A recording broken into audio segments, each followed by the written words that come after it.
You're listening to Duval Talks, a podcast that inspires creatives to make meaningful content and pursue their passions. My name is Nick Kano. And I'm Bismarck, Mano. We're musicians and videographers from Jacksonville, Florida. We're sitting down with creators talking about their creative process, lessons they've learned, and as well as how to go about making an impact in their community. Welcome back to Duval Talks. My name is Nick Kano. I'm busy. Y'all already know this. We have a very special guest with us here today. His name is Drew. I'm going to let him introduce himself. Yo, what's up? I'm Young Drew, producer out here, do a little bit of everything, all things production. We out here. Thank you very much for coming on this episode today, man. I really appreciate you. Yes, sir. It was my pleasure. So tell me what you do. Well, to summarize in short, I am a music producer, a videographer, and right now, entrepreneur, trying to learn the game and, you know what I'm saying, pave a way out here. And tell me, bro, how long have you been in Jax? So I actually came originally from New York, and I moved out here actually to St. Augustine when I was like 8 or 9 years old. Grew up out there between here and Jax, then left for Tampa, and then came back to Jax after that for another 2 years. So it's been a Florida journey. We've been out here for a little bit now. Let's see here. What got you into music? Like, what just made you become this hustler that you are now? I mean, honestly, music I didn't really start doing at a more serious level till I was like around like middle school. It was like kind of got introduced to like the middle school band. So like, you know, he was in there, me and my boy Wins, the boy Winston, you know, we was doing the percussion back then.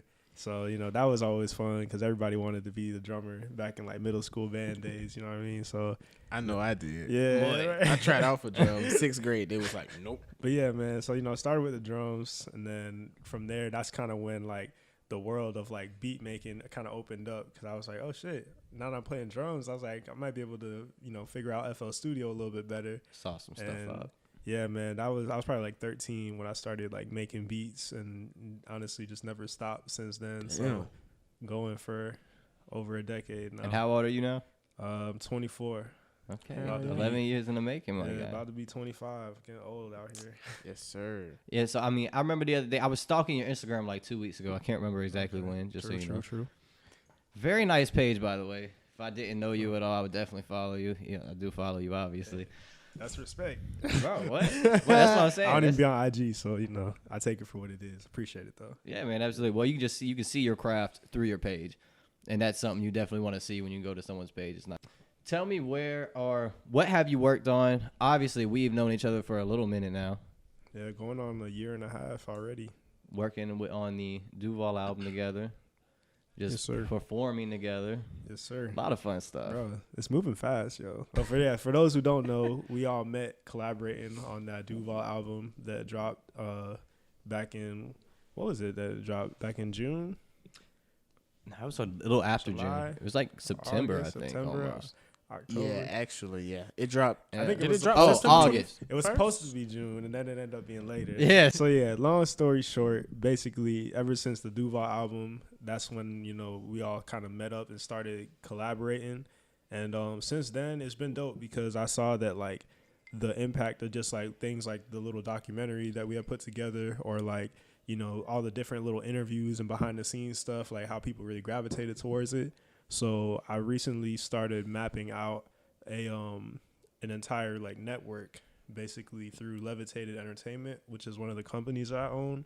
And I'm going to be producing a lot of different shows that feature different local artists and, you know, the culture, and then documentaries and, you know, just different opportunities to help get people more exposure while also providing entertainment. Because I think that everything is a little too salesy. Like, yo, check out my mixtape, check out my new song. Like, sometimes people just want to watch some shit and actually enjoy what they're seeing versus, you know, everything that feel like you got to click the link to learn more. So, yeah. So, like, all right, cool. So, go in depth on, like, what you do outside of music. Because, like, I know you, and, like, I know, like, all the stuff that you have going, and, like, you be doing a lot of stuff. Moving. Like you be on your shit, bro. Like, so talk a little bit about that. Like, you know, just brag about yourself a little bit. Man, I honestly never do this. So forgive me if this is a little awkward, but awkwardness doesn't really exist for me anyway. So this is how I feel about it, right? We're here to hype you up. Oh yeah, I appreciate it. I appreciate the love and respect, y'all, for real. But yeah, with me, bro, I looked at everything from about 5 years ago.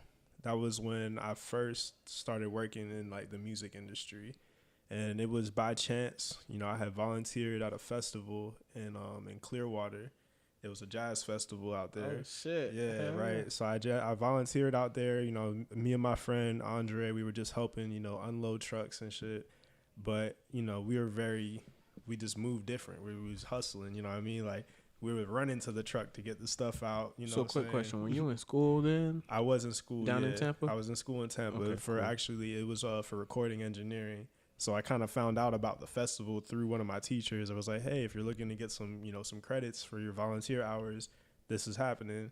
And he was like, I think you should go because there's going to be a lot of good people in the industry, music connections, whatever.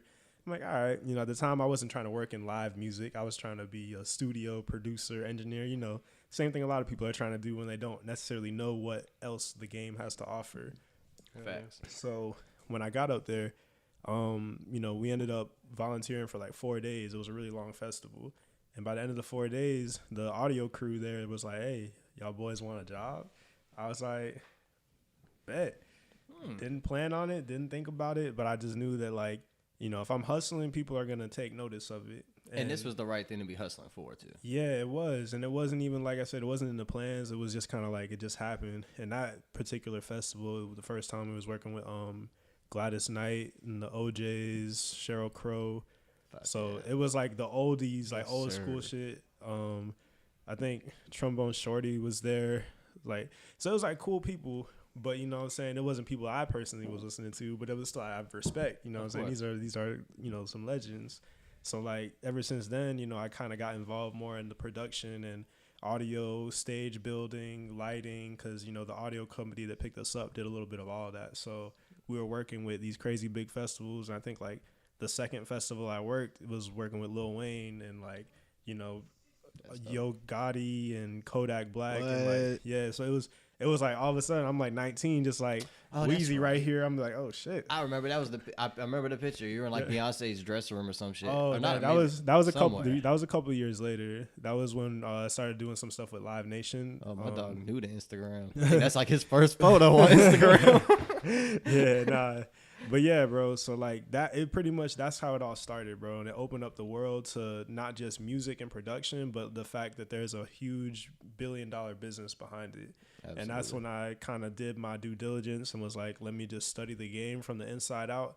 Because at the time, I was already working with my friends who I felt were at that same level as some of these artists. So I was like, shit, I want to get them on stage. But I was like, wait, I can't just say, hey, listen to my friend, here's the SoundCloud, and it, you know, it's like it doesn't look good. So I'm like, let's build a whole brand. Let's build the same thing that's going to earn that level of respect and attention that you would see if you saw something from, you know, somebody on the other side of the country that you never met before.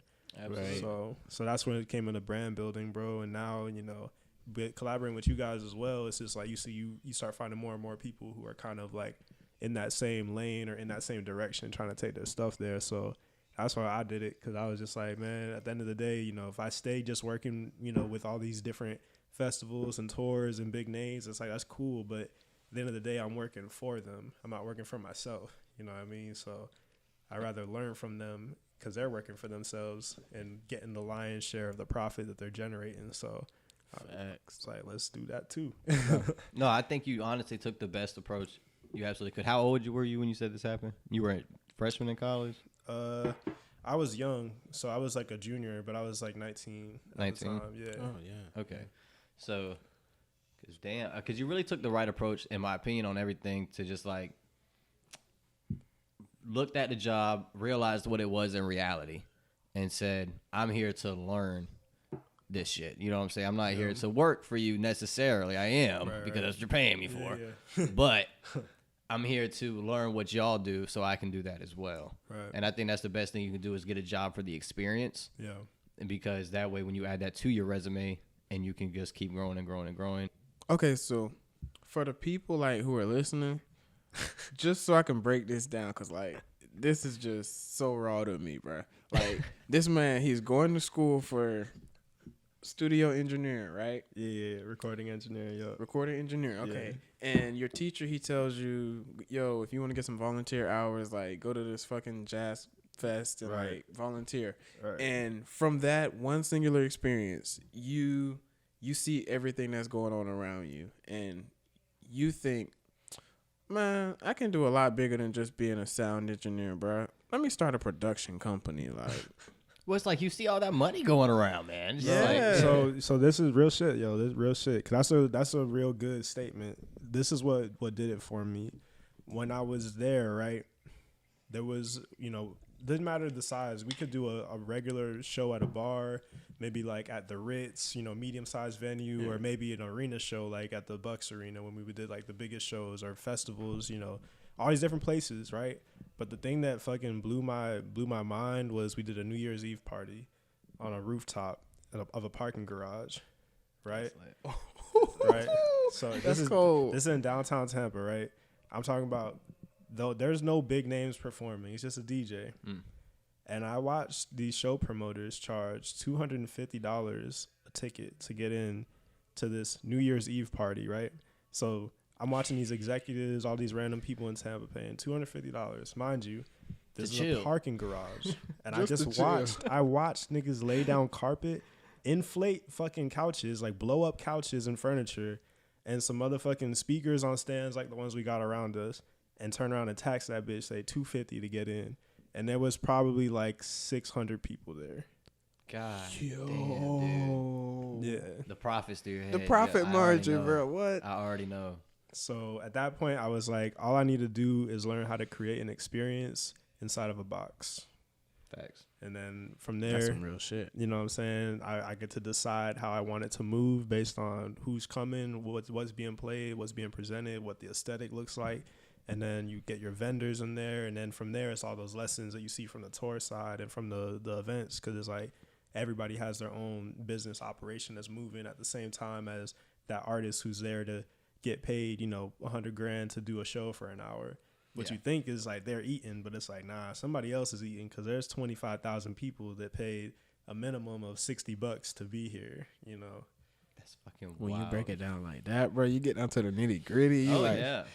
You sell fucking. That's what I'm saying. You're making money off of so many different angles just running the event. You know what I'm saying? Coordinating. People are asleep on what coordination does. Yeah, right? You know what I'm saying? Because that's what I'm working on currently for Broski Productions is building something to where I outsource film work. And all that is essentially is I made a website, made some business cards, put their work on it, put some of my work on it, and then you book packages for people to, one, you can rent out equipment like lights, the cameras, microphones, all that kind of stuff, or you can book your photography, your wedding videos, all that kind of stuff as well. And then for me personally, like I said, this is just from the passive income side, you outsource those gigs to other people, maybe make $50 to $100 off of it, and you're, you know what I'm saying? Like, no, that's it, bro. Sitting nice. So man. that's funny you mentioned that, right? Because the whole entertainment company came last. The first company that I ever started was a video production company, like how you're talking about. Same concept. It was like, at the time we was already doing music, so it's like, okay, let's get all this stuff for us to use to create content, videos, music videos, whatever. But then it's like, all right, nobody's paying us to do this shit. Let's see who's gonna pay us. Then you start trying to do music videos. You're like, okay. Everybody's budget seems to stop at like $250, $500. Max. If you're paying $1,000, it's like you one of the niggas that made it. It's like, I'm gonna pay $1,000 for this video. It's like, oh shit. But then. And you got to After Effects the fuck out of that. Oh yeah, better have some transitions in there if you want that bread. Yes, sir. But what you're saying is real though, because the market for videos is way bigger than people can imagine. Because like for us, we're all young, we got cameras, we kind of grew up with them. But for business owners, they're afraid to pick up a camera. They have no idea how to even operate some of this stuff. For the ones that are not trying to be invested to that level. So it's like we shifted our focus from just serving, the artistic community, but focusing on more of the corporations and the business owners. That's where you're making money. That's where all of a sudden now it's like, gigs, you know what I'm saying? They have a different budget because it's not coming out of their own pocket. It's coming out of the pocket of their business or their company that they work for. Exactly. So, you know, people aren't basing and trying to evaluate your creativity based off of what they can afford. It's more so based off the value it's going to provide for them. So they might pay you $5,000 to go do some shit if it's going to make them 20, you know? Yes, sir. So 8 years ago, when you go into marketing and that kind of stuff, you know how you say everyone's pretty much afraid to pick up a camera as a business owner. 8 years ago, when social media was becoming more and more prevalent, you start seeing the newspaper ads goes down, the TV ads go down, and more people are switching to Instagram, Twitter, and then Facebook. Yep. Pretty much all the platforms, and that's when people started hiring social media marketers or marketing. You know what I'm saying? So. And people were so slept on in that fact that they didn't know they could make money off of that because people, when you're young and you already know how to do something, you don't realize that these people that are like 10 years older than you are fucking clueless about it. Oh, yeah. You know what I'm saying? And they are willing to pay you for your services just to do that. Yeah. Absolutely. Yeah, you don't realize that like something that you think is an everyday task is actually a service in the real world. Like, it's crazy. I can get paid to do this easy ass shit that I do every day. Like, Exactly. what? And don't think twice about it. And I relate that to now the camera work, you know what I'm saying? Because now it's like, you cannot just be in charge of their pages, but you can literally make 100% of their content. And that's prices go even further up because now no one is hardly buying TV ads. Unless, like I said, unless, you know, you're the Apples or the big name products that have been around for 30 years. But, you know, that actually is about to change because some of these companies now are doing things where they're offering digital streaming packages. So it's like Hulu advertising, you know what I'm saying? Different, you know, avenues where the margins will be lower, but they're going to be able to tailor it specifically based off of content that you're watching and consuming with all the data that they're tracking on Netflix or Amazon, whatever you watch on YouTube. So there's going to be a lot more targeted ads coming through on the streaming platforms. Bro, what? I can't tell you how many times I'll just think about something or like just mention something in everyday conversation. I see an ad about it on YouTube. I'm like, yo, what? No, they listening, bro. They listening. They watching. It's in the terms and agreements, man. People gonna read it. It's in the terms and agreement. Yeah, they get you good. Because I remember, I just think, and this is random, but some random little clothing app I was on my phone, like just looking at clothes, and I went to Facebook, and then 2 seconds later I see like 3 ads for clothes on that app. You know what I'm saying? So that's when you talk about targeted ads. That'd be the shit, bro. It was the 3 items I saved to my wish list on that hoe. You know what I'm saying? It's a smart thing though, bro, because like I said, if you build a system, like owning a business is pretty much like owning a system that can operate for you, right? Absolutely. So if you're doing video for somebody who owns a system that's operating for them, that shit might be selling, you know, solar panels, which you selling for $10,000 a pop or some shit. And let's say they just sold 4 of them today. They made 40 racks today off of what? A video you might have did with a drone flying over some grass, you know. But at the end of the day, it's not just because the video was easy. That's not what makes it valuable. What makes it valuable is the fact that the system that they built is already working. It's already valuable. I fucked up when I first started because I was trying to sell videos to people who felt like they needed videos to help them sell. But it's like they weren't already successful. Their business wasn't making money before I got there. Yeah. So it's like your product, now they're like, I can't afford to pay you $2,000 for that. Or I can't pay you $500 for that because I didn't make anything off of it. It's like, oh shit, you paying for video was you choosing to not eat this month. You know what I'm saying? It's like the difference between somebody who, you know, is an entrepreneur or somebody who actually owns a system and owns a business. Because everybody's an entrepreneur, but not everybody has a business, you know? Absolutely. And to be an entrepreneur, you know, there's that definition to me gets interpreted wrong all the time. Yeah. To a certain extent, at least. Yeah. You know, like, I think just to me, the definition of an entrepreneur, I know it's like a lot of people just want to be like, oh, yeah, I'm chasing my dreams. I still work at this job, but I'm an entrepreneur. No, you're not an entrepreneur if you work for a job. I would like to say I'm an entrepreneur, but I'm not yet. You know what I'm saying? But you got the spirit, though. Exactly. That's you have the entrepreneur spirit. Yeah. You know what I'm saying? And that's all you really need. And I don't want anyone to think that, like, they got to go into this particular business or anything to make money by any means, because it's all about, of course, being happy at the end of the day. Doesn't matter if you make $30K or $100K. Don't let nobody tell you different. So it's obviously a lot of work to get to where you've gotten so far. which a lot of people don't realize as well. And even though it may not feel like you haven't gotten as far as you would like to, not a lot of people think that way. Some people look up to this in a crazy majority of way. Just tell some people about like the sacrifices that it takes to get to where you are today, honestly, because it's not easy. Sacrifices. Damn, that's deep. Yes, This is about to get deep, right? So pretty much I started this process with no hair, and now I have dreads that have gotten longer, but it was literally the only way to measure the amount of time that I stayed to myself. So like, I would like to say I was pretty popular, you know, like I used to be out a lot. A sociable guy. Yeah, I was social. I was socializing and stuff, but I was never like super outgoing. I would just be out around people who were outgoing. So it's like you're in the same world, you just moving on different speeds, you know. But you know, I'm at a point now. At the time, I was 18, 19, and it was like, all right, I came out here to do music. You know, I finally got in this position where I have the entire music industry. You know, I shortcutted the process basically. Like, I'm on the stage living the dream next to the people who are living their dream. Like Kodak Black, you know, his big first show is like, I'm sitting there like, yo, bro, you good? You ready? Oh yeah. So it's like, oh shit. So this is the highest. This is as high as it gets. So it's like, all right, what am I gonna do now? Am I gonna go back to just, you know, going out to random house parties and shit and spending a lot of time just, you know, hanging out with people that maybe I didn't necessarily fuck with to that level? Or am I gonna like really buckle down and focus on like what I need to learn about what I'm doing and what I need to do internally to be able to manage what I'm doing?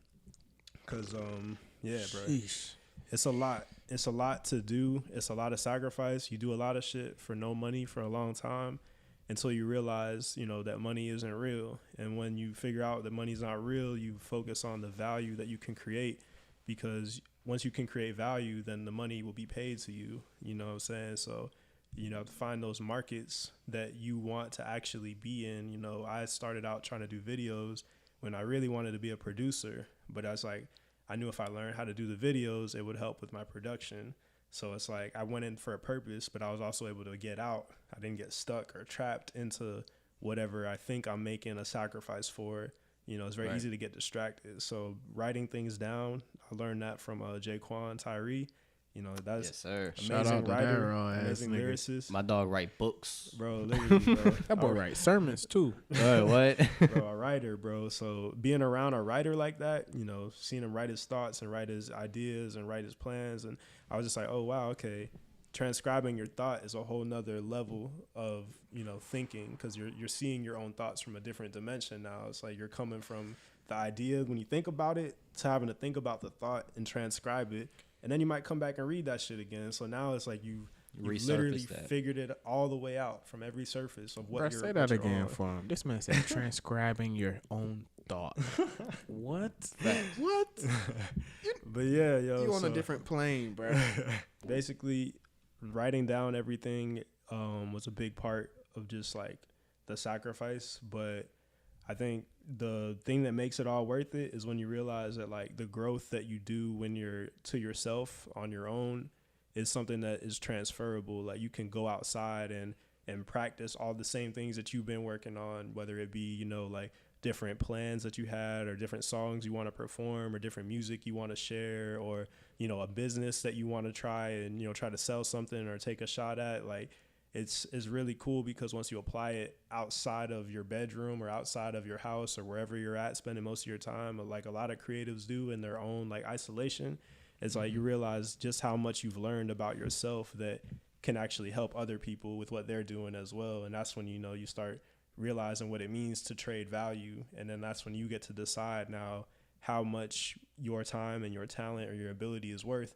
And then you leverage that and you put yourself in that position with people who you know are going to want what you have to offer. I absolutely agree too. And I think like because I feel like, you know, we've all to an extent gone through that experience to a certain extent, you know, and it definitely took me a long time to realize the value of money, in which that is fucking worthless pretty much, you know. Bro, they giving it away, bro. Giving it away. And I was out here working 3 jobs, slaving for that shit. You know what I'm saying? Making bullshitting ass money, you know.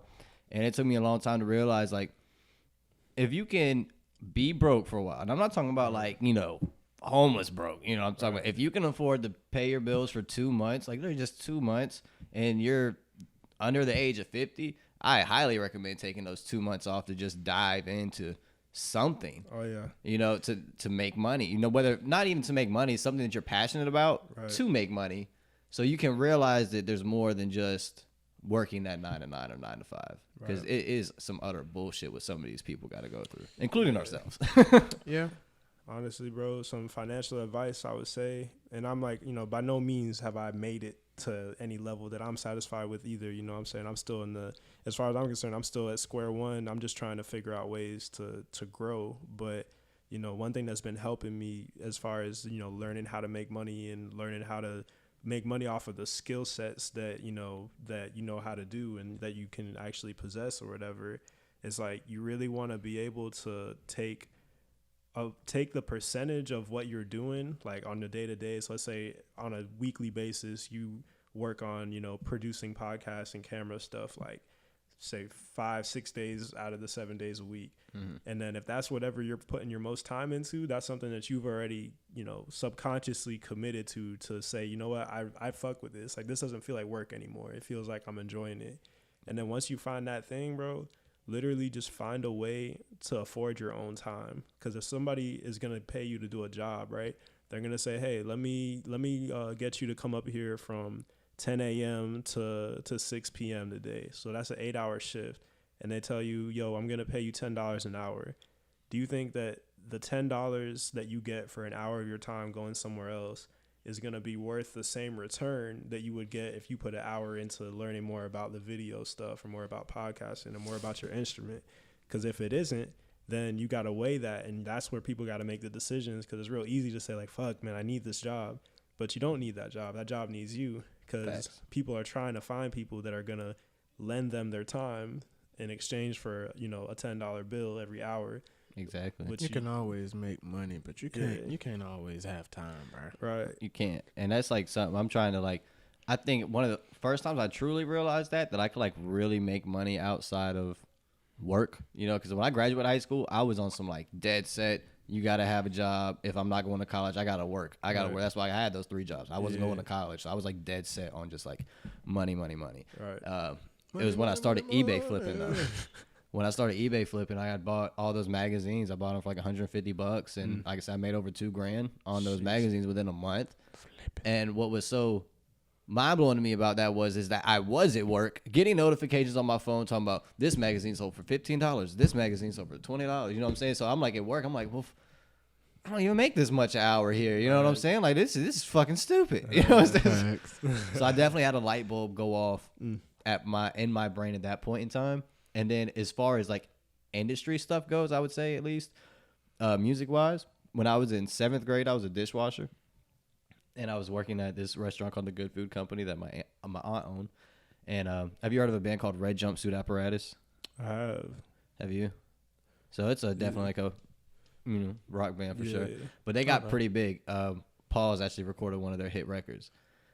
When I was there, I was working with the drummer from Red Jumpsuit Apparatus in the dish pit as a 7th grader. Didn't know it was him at first. I was actually playing one of their songs, and he was, that's when he told me he had 2 kids. He had a fucking red bandana on. He was cool as shit. And he was like, they didn't make money off of sales. Obviously, they were from the time to where it was like the transitional time of CDs to everything being online. Right, so everyone just illegally downloaded everything, and they were like, oh, well, fuck. You know what I'm saying? Right. And that's definitely when a light bulb also went off for me as well on some, well, this is a real dog world. I was like, if I don't learn how to do some shit, I'm going to be right fucking here. And I was very young, and I'm grateful that I realized that when I did. But that's smart though, bro. And you know what it teaches is perspective. Because when it comes to making money or, being successful, or if you fucking trying to be a professional in anything, sports, music, whatever, it's like you only know as far as you can take it based on what somebody else has shown you or told you. Because everybody has big dreams, but it's like you start getting older and then your camera shuts off again, shit like that. All right, fuck it. So we'll talk to the other guy over here. Must have ran out of memory, I'm assuming. Oh, okay. But yeah, so we'll wrap it up soon. I guess what I was gonna say is this, bro. It's like once you realize that what you're doing is basically like worth something somewhere else. Like for me, it was cutting grass. It was like I learned how to make $20 an hour cutting grass. So it's like I could never work a job for less than $20 an hour because that's what I did when I was 13, 14. So it's like, you know what I'm saying? It set the standard at a young age. Yeah, so it's like that perspective. But it wasn't until I walked into like, you know, the neighborhood I wasn't supposed to be in when I was like in Tampa and like, you know, the rich, wealthy, you know, most expensive type shit. And I just pulled up with my camera and just all the shit that I felt like I learned when I was at home. And I was like, okay, here I am just talking with people, but they just happen to own businesses or happen to do some other shit. It's like all of a sudden now they're like, oh, how much do you charge an hour? I'm like, oh, yeah, I'll let you know. I'm going to get you a quote. Now I got to go online. I'm like, shit, how much do I charge an hour? And I looked it up. It says with a camera, you could get paid 50 to 75 to 125. I was like, what the fuck? An hour? I was like, yeah, I'm a videographer. What you need? Like, holla at me. I'm here for it. Exactly. But that, you know what I'm saying? That was the lesson too, because that was where I actually made the worst business decisions because I was trying to measure how long it would take and all this. And then, you know, you shift it to start selling project-based stuff. So that way you're not trying to rush things or they're not trying to rush you because they don't want to have to pay you more to do some shit the right way. And, you know, and then you can get nickel and dime by anybody out here. So, you know, it don't matter where you from, what race you are. Like, there's Mr. Krabs comes in every form, I swear. Every shape, every size, and every color. So, one, I just want to thank you very much for coming on here today and talking with us, bro. Appreciate y'all having me. Like, it's clean. Got a nice setup. I can't even tell you how much I think people will appreciate your knowledge that you've actually let out today. Hey, so I really think this is going to help quite a few people. Hey, bro. It helped me, shit. Just like sitting here talking, like I knew you had a bunch of shit going on, but like just like hearing you actually talk about your process through it and like how you like your perspective on what shaped all like your beliefs and like everything that you're doing up until this point. It's like, yeah, man. Really doing that shit. Like, because, you know, because we were at that point in different ways too, you know, and it's like even the people, you know, if we're working with a client that they got $1 million company, they're still. Everybody's always still trying to figure it out. That's the beautiful part. So it's like, it's not a race. You know what I'm saying? There's no time limit to when you're supposed to know it or not know it. It's just like, you can literally learn as fast as you choose to allocate the time to learn. So like, you build a routine around learning. It's like, shit, you might fuck around and learn 10 years worth of shit in a year if you do it right. And that's what I feel like I realized personally with college. I go to school, have a class 2 days a week on Monday and Wednesday, from 9 to 11. So you telling me 4 hours a week I'm learning. What if I wake up early at 6 and learn from 6 to 10? Did I just do a week's worth of shit? Bet I'm going to do that every day. I just finished a semester in a week and a half. You know what I'm saying? Accelerated growth. Last question for you before we get into, we're going to say 5 things that, you know, everyone can do in Jacksonville. Oh, yeah, but, facts. So would you say you got more value from going to college or you got more value from getting that job? Getting the job for sure. I think going to college was an experience in and of itself. It had nothing to do with learning. It had everything to do with just learning how to live on your own, learning how to be disciplined because, you know, niggas really start wilding out when they leave home. And, you know, we all have those moments, but it's like you can tell when somebody's really about that life versus just, you know, getting some shit out their system. You know what I'm saying? So definitely getting the job, but it wasn't even just getting the job, bro. It was about saying yes to every available opportunity.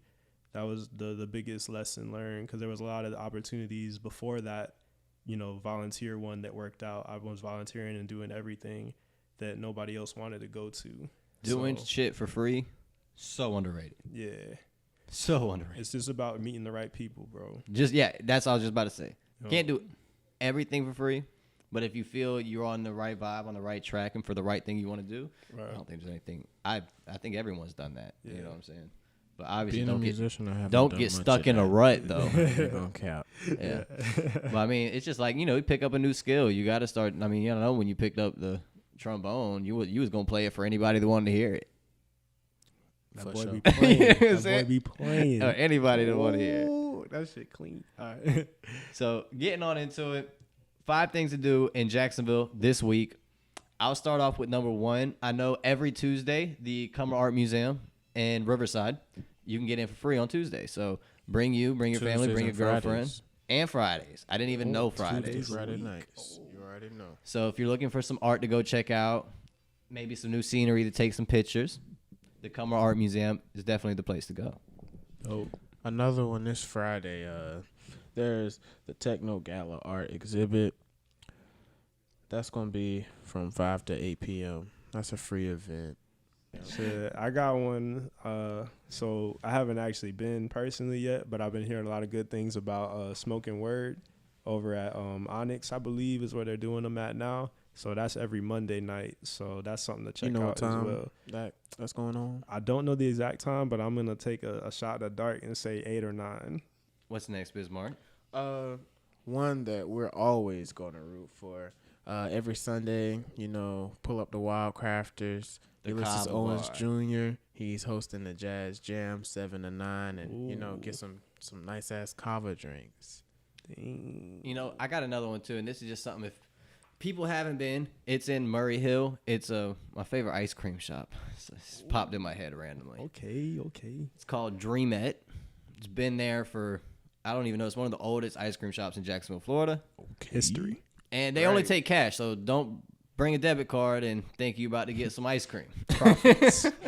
But it's absolutely delicious. That's definitely a place. I'll put that on Murray Hill, Dreamette. Pull up. Hell yeah.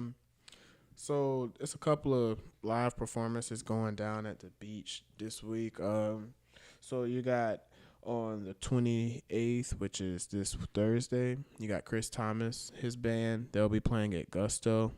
That's out in Jax Beach. And then Chris Thomas is the big jazz band, correct? Yeah. Just so everyone knows. Yeah. They are Their whole fucking thing is amazing. Sinatra the Soul. So, like, if you're ever trying to hear, like, some classic jazz, or, like, you're trying to hear, like, some pop or, like, some funk, like Earth, Wind, and Fire, They kill it, too. Like- and is it Chris Thomas who sings? Yeah, Chris Okay, Thomas and then is it's the singer. band He's behind them. lead. Yeah, because I was at an Episcopal reunion or something like that. And they had the Chris Thomas band there live. And, dude, when I say that's like dancing to live music is just like literally the best There's nothing experience you like can it, get. bro. Nothing like it. So that's amazing. And is there another one? Yeah. If you're trying to another spot out at the beach, trying to go to Lynch's Irish Pub, that's a little bar out there in Jax Beach. The band Cholula, they're a dope cover band. Like all the pop music, all the like top 40s, top 50s. I was about to say type all the shit. hits. Like all the hits type shit. Like they doing that shit. They'll be playing this Wednesday from 10:30 to 1:30 down there in Jax Beach at Lynch's Irish Pub. Check them out. Yes, sir. But I think that pretty much just about wraps it up. We definitely named 5 things at least. Yeah. So thank you again for tuning in to this episode of Duval Talks, and we will see you